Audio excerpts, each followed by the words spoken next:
My name is Lexirosa. I'm a spoken word poet.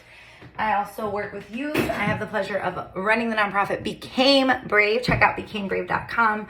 We have books and resources available like Spiritual Warfare or The Mountain Climber. Those are two books that are resilience training, identity forming, things for your youth, so middle school and high school. But I am doing dishes as I am preparing to... I'm just thinking about my day.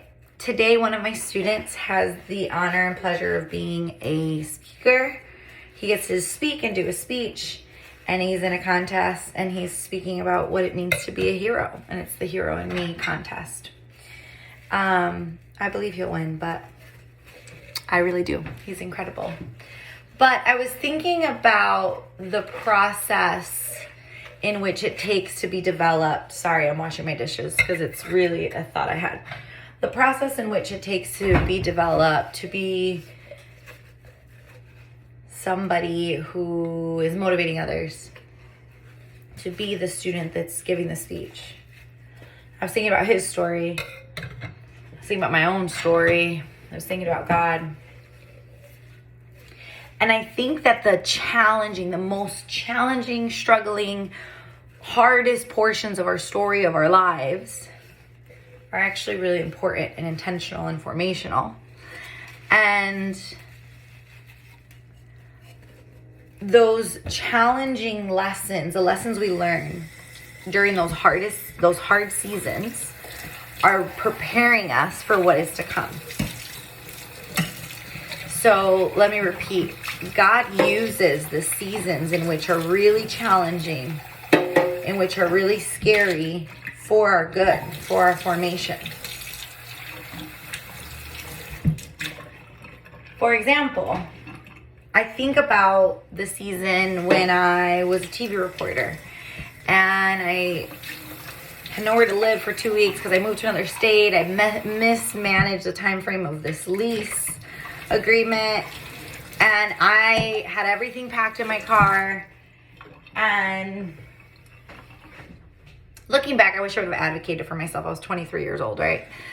I wish I advocated for myself a little bit better, paid extra to stay there, whatever. But there was this 2-week gap, and I remember just feeling so alone, having everything in my vehicle, and I'm about to go be live on TV. And God showed up in super incredible ways that night and in other ways during that season. But if I was kicking and screaming and bitter and frustrated alone during that season, instead of leaning into the discomfort, building some resilience, finding a way to find solutions to problems, build connection, because I allowed myself to be formed and I grew within that process, I have used that skill set in the next chapter of hard things. I think about when I battled mental health, the things I learned in the difficulty of that process form how I lead and help other people now in this process, right?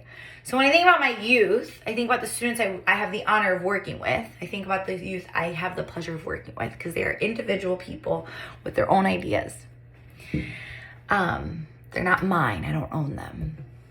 But when I have the honor of working with the youth that I get blessed with the ability to mentor, with the space, with being a listening voice and also being a voice that speaks into who they are.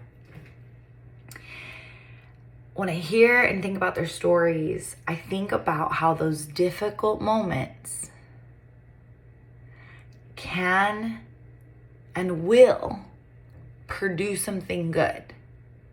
So even when things are hard, it doesn't mean it's bad.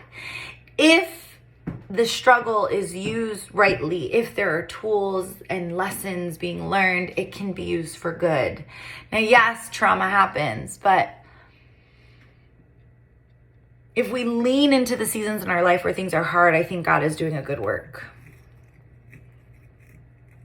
But we have to lean in. we have to look up. We have to lean into Christ. We have to lean into the people God's blessing us with. So, yeah, I just think it's pretty cool to reflect back and think, wow, I see how God moves. Those are all my thoughts.